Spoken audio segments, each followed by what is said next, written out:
اسلام کو زیادہ فوکس کیا ہے، دینی علوم کو فوکس نہیں کیا ہے۔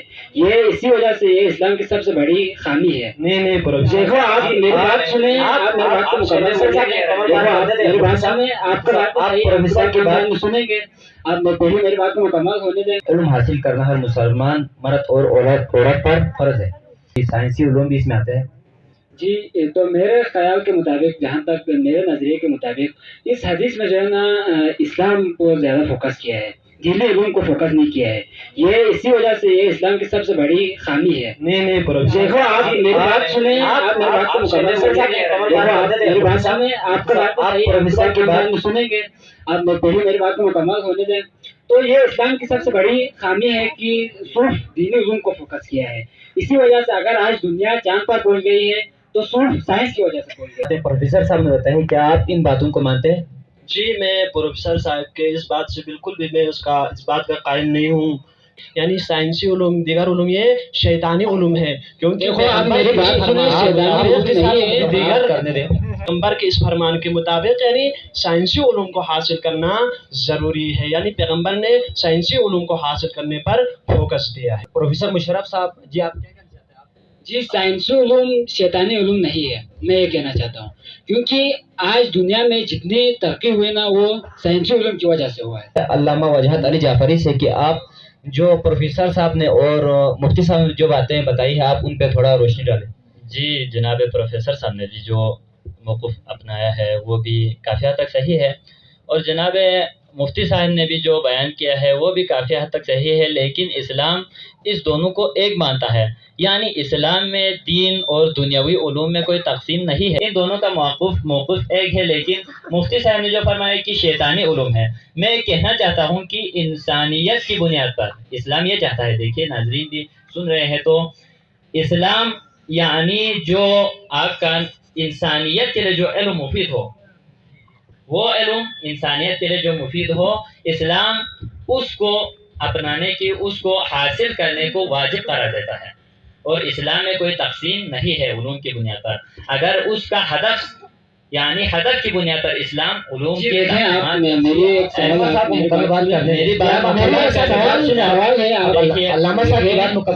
مکمل کرنے دیں، میں کہنا چاہتا ہوں کہ اسلام تقسیم اگر قائل ہے تو اس کے ہدف کی بنیاد پر، اگر ہدف آپ کو شیطان کی طرف لے جائے تو وہ اسلامی علوم کے مخالف ہے۔ وہ جو ہدف یعنی اگر آپ اسلامی علوم حاصل کریں لیکن اگر وہ خدا تک نہ لے جائے، یعنی وہ انسانیت کے لیے مفید نہ ہو، تو وہ علم آپ کے لیے مضر ہے، وہ خطرناک ہے۔ کہ آپ کے پاس کیا علامہ صاحب اس صدر اسلام سے لے کر ابھی تک اسلام کے یعنی اسلام پڑھنے والوں نے جنہوں نے دین پڑھا ہے انہوں نے کیا کیا ترقی کی ہے؟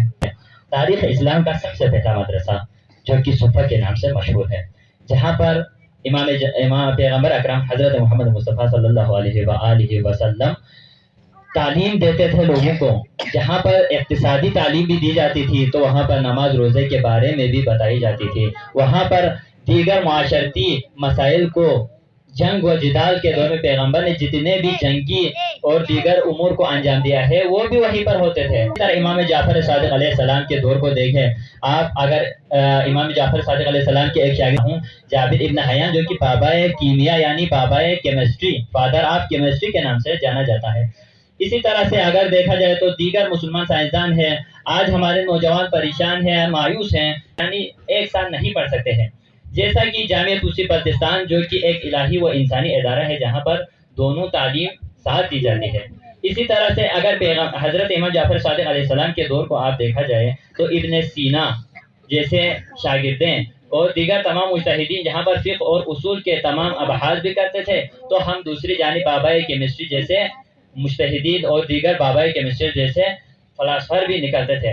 اسی طرح سے الخوارزمی جو کہ الجبرا ایجاد کیا، یہ بھی مسلمان سائنسدان تھا۔ اسی طرح 1957 میں جیسا کہ پروفیسر آپ جانتے ہیں نا، 1957 میں جس نے شیمپو ایجاد کیا تھا اس کا نام محمد ہے، وہ بھی مسلمان تھا۔ اسی طرح سے اگر دیکھا جائے تو مسلمانوں نے جتنی ترقی کی تھی جب مسلمان مغلوب نہیں تھے، یعنی مسلمانوں کی فکر جو کہ مغلوب نہیں تھے، ان لوگوں نے بہت سی ترقی کی، لیکن جب دشمن نے کوشش کی، دشمن نے سازش کی اور علوم کی بنیاد پر لوگوں کو تقسیم کیا، دیگر مختلف قسم کی تقسیم کیے اور ان پر نظریاتی طور پر حملے کیے، اس بنا پر مسلمان گروہ در گروہ تقسیم ہو گئے اور سائنس اور اسلامی علوم کے حصول کے لیے کوشش چھوڑ دی۔ شکریہ۔ تو پھر میں آپ تینوں کا تہ دل شکریہ ادا کرنا چاہتا ہوں، کیونکہ آپ لوگوں نے اپنے قیمتی اوقات سے وقت نکال کر ہمیں دیے۔ تو ناظرین، آج کے اس پروگرام سے ہم آپ کو یہ میسیج دینا چاہتے ہیں کہ دین اور دنیا دونوں کوئی الگ چیز نہیں ہے، بلکہ ہمارے معاشرے کے جو لوگ دنیا کو نہیں سمجھا ہے، انہی لوگوں کی وجہ سے دین اور دنیا الگ ہو گئی ہے۔